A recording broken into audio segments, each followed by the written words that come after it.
Les 3 erreurs qui plombent votre business. Et oui, on est gay en parlant d'erreurs qui plombent ce business sur cette chaîne YouTube. Vous savez pourquoi? Parce qu'ensemble, on va réussir à les résoudre, tout simplement. Pour ceux qui ne me connaissent pas, je m'appelle Pauline Agneau et la raison pour laquelle je vais vous aider à résoudre ces problèmes, c'est parce qu'en fait, je les ai déjà vécus moi-même. Ça fait 10 ans que j'entreprends, ça fait 10 ans que mon métier, c'est non seulement de créer des entreprises, mais d'aider aussi les personnes à développer les leurs, à les coacher. Pourquoi? Parce que je suis passionnée tout simplement par l'entrepreneuriat, d'abord à cause de ma première entreprise, Gemio, qui est une grande marque de joaillerie maintenant, et puis avec mes formations, les formations d'Emian, que vous trouverez sur le site demian.education, où justement l'objectif c'est tout simplement de vous aider, au travers de mon expérience notamment, à développer votre activité.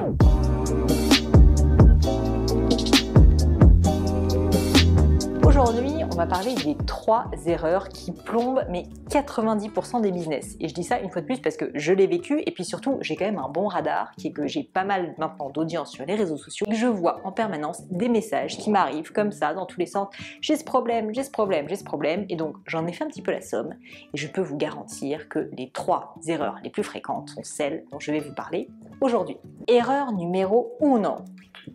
Qu'est-ce qu'on fait comme erreur? On fuit les chiffres. Mais oui, parce qu'on a créé finalement un business par passion, parce qu'on aime son métier, parce qu'on aime être vidéaste, parce qu'on aime la maroquinerie, qu'on a envie de créer la nouvelle marque de sac, et du coup, on se dit, c'est bon, j'ai la bonne idée, j'y vais. Et c'est très bien d'oser, c'est très bien d'oser, mais la réalité parfois nous rattrape, et notamment les chiffres nous rattrapent. Et il ne faut pas faire l'autruche, il ne faut pas avoir peur des chiffres.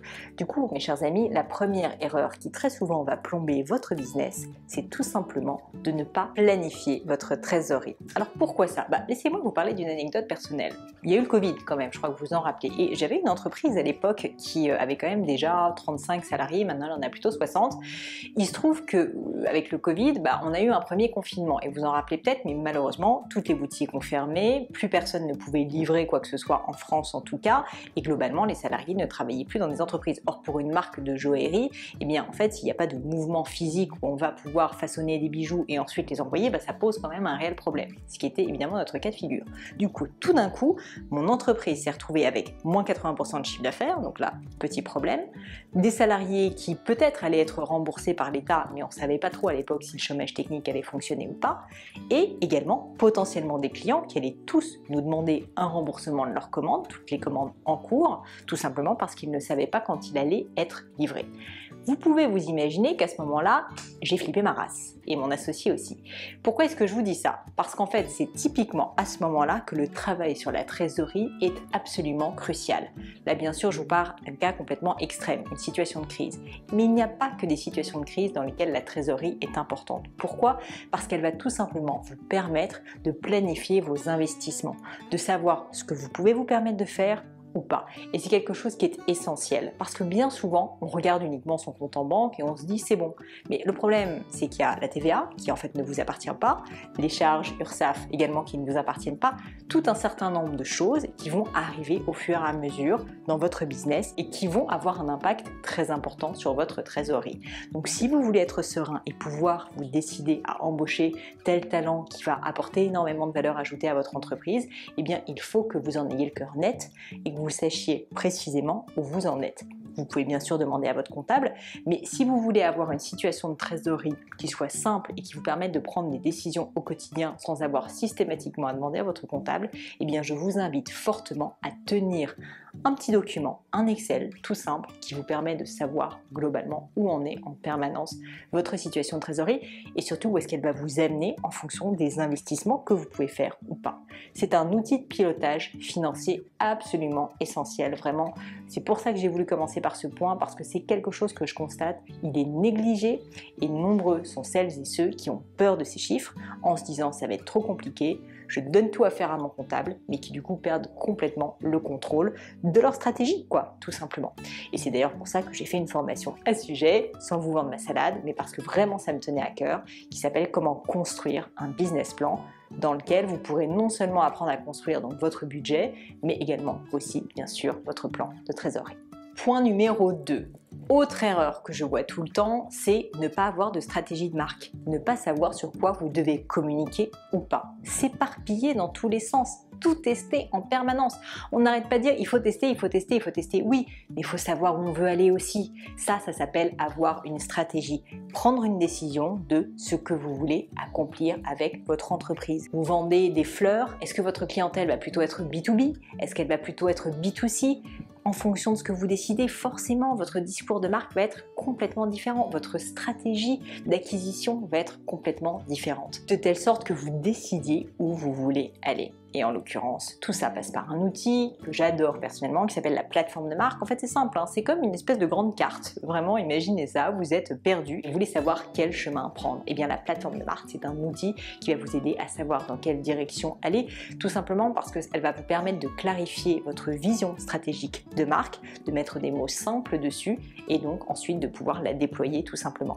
Parce que le problème, bien souvent, c'est que justement, il n'y a pas beaucoup de clarté dans notre stratégie marketing, dans notre stratégie de marque. On pense qu'on sait globalement quelles sont nos valeurs, comment on va s'adresser à nos clients, à quoi doit ressembler notre charte graphique, mais on ne le détermine pas de manière claire et limpide, de telle sorte qu'ensuite, on part un peu dans tous les sens. Et le problème de ça, c'est que les clients, d'une manière ou d'une autre, ils s'en rendent compte. Si vous manquez de clarté, ils vont se dire que finalement, vous ne maîtrisez pas très bien votre business et allez voir ailleurs. Donc, il y a une nécessité absolue d'avoir énormément de rigueur sur ce travail pour que votre plateforme de marque soit très clairement et très simplement, en général, définie. Et ça, c'est la deuxième erreur que je vois très fréquemment. C'est d'ailleurs pour ça que j'ai fait là encore une formation sur le sujet. Une fois de plus, je vous vends ma soupe, mais c'est parce que j'y crois dur comme fer. C'est d'ailleurs la première formation que j'ai faite. Pour moi, c'est la plus importante. La formation sur le site demian.education qui s'appelle Comment avoir une communication puissante. Et pour tout vous dire, j'y tiens tellement à cette formation et je l'apprécie, et vous aussi d'ailleurs, parce que vous avez été des milliers à la commander, que je l'ai refaite récemment pour qu'elle soit encore enrichie de plein d'exemples B2B, B2C, pour que vraiment vous arriviez à vous l'approprier. Et je vous la mets dans les notes de l'épisode en tout cas pour que vous puissiez aller y faire un petit tour et jeter un œil. Enfin, troisième erreur fréquente que je constate, ça rejoint un petit peu l'histoire de la plateforme de marque, hein. C'est toujours un manque de clarté. Je ne peux pas souligner assez à quel point être clair dans sa stratégie va avoir un impact colossal sur tout ce que vous faites dans votre entreprise. Très souvent, en fait, on s'éparpille partout. Là, c'est la même chose, et cette fois au niveau du marketing et au niveau de l'acquisition. Il faut être très clair dans sa stratégie de ciblage client. Ça se fait au travers d'un outil qui s'appelle le persona et dont je vous parle dans une autre formation qui s'appelle Comment cibler efficacement ses clients. Pourquoi est-ce que c'est important? Parce que bien souvent, en fait, quand on lance son produit, quand on lance son service, pareil, en fait, on va essayer de tester un petit peu partout et on ne sait pas réellement à qui on va s'adresser. Et une fois qu'on commence à vendre, on ne fait jamais l'effort de vraiment connaître précisément ses clients. Et quand je dis connaître, c'est statistiquement, c'est connaître réellement en profondeur son client. Connaître ce qui compte pour lui quand il achète votre produit, ce qui au contraire lui fait peur, là où il habite, ses critères démographiques, bref, vraiment connaître cette personne, mais comme si c'était votre meilleur ami ou vous-même, pour que vous puissiez bien sûr lui apporter les meilleurs arguments pour qu'il ensuite achète votre produit. C'est une démarche qui est absolument essentielle et qui est bien souvent malheureusement négligée. Je pense un peu par flemme, hein, très honnêtement, et moi-même que j'ai souvent négligé parce qu'on se dit finalement je les connais. Mais en fait on ne les connaît pas vraiment. On connaît seulement tip of the iceberg comme disent nos amis anglo-saxons. On ne rentre pas en profondeur dans le détail. Et pourtant ça peut vous apporter tellement. Ça peut vous apporter en fait un moyen de mieux les cibler sur les bons supports, avec le bon discours, avec le bon produit, avec le bon prix. Bref, ça vous fait tout simplement générer beaucoup plus de chiffre d'affaires. Et c'est quelque chose que je m'applique à moi-même et à mes équipes depuis maintenant des années, de vraiment travailler en profondeur nos personas. C'est ce que je vous explique dans ma dernière formation qui s'appelle donc Comment cibler efficacement ses clients, où j'ai mis tout mon cœur et toute mon énergie, parce que s'il y a bien une question que vous me posez tout le temps, c'est comment avoir plus de clients. Et la réponse, mes amis, je vous la donne dans cette formation. Et au-delà d'une réponse, parce qu'en fait c'est pas une réponse, c'est une méthode que je vous apporte. Il va y avoir du travail, je vous le garantis, mais ça marche. Donc faites-moi confiance et allez faire un tour si jamais vous souffrez justement de ce problème. Et si je puis me permettre de vous donner un dernier petit conseil pour la fin, c'est là 3 formations dont je vous ai parlé, 3 erreurs fréquentes. Mais en fait, il y en a une autre finalement qui englobe un peu tout ça, hein, qui est un peu le chapeau, la cerise sur le gâteau si je puis dire. C'est tout simplement l'erreur de ne pas continuer à se former en permanence. Parce qu'en fait, quand on est entrepreneur, très souvent, et j'ai commis cette erreur erreurs moi-même, en fait on est tellement le nez dans le guidon qu'on oublie que il faut continuer à apprendre et qu'on ne naît pas bon entrepreneur en fait, on le devient et qu'au début en fait on est un peu débutant et qu'on va devoir devenir expert pour créer une belle boîte.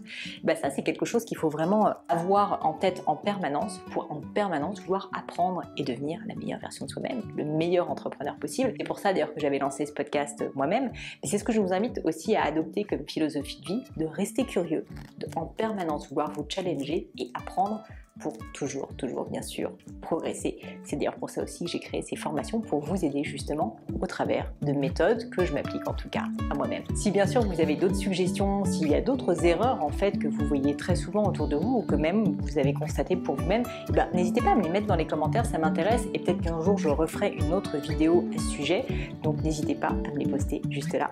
Et d'ici là, je vous dis à bientôt.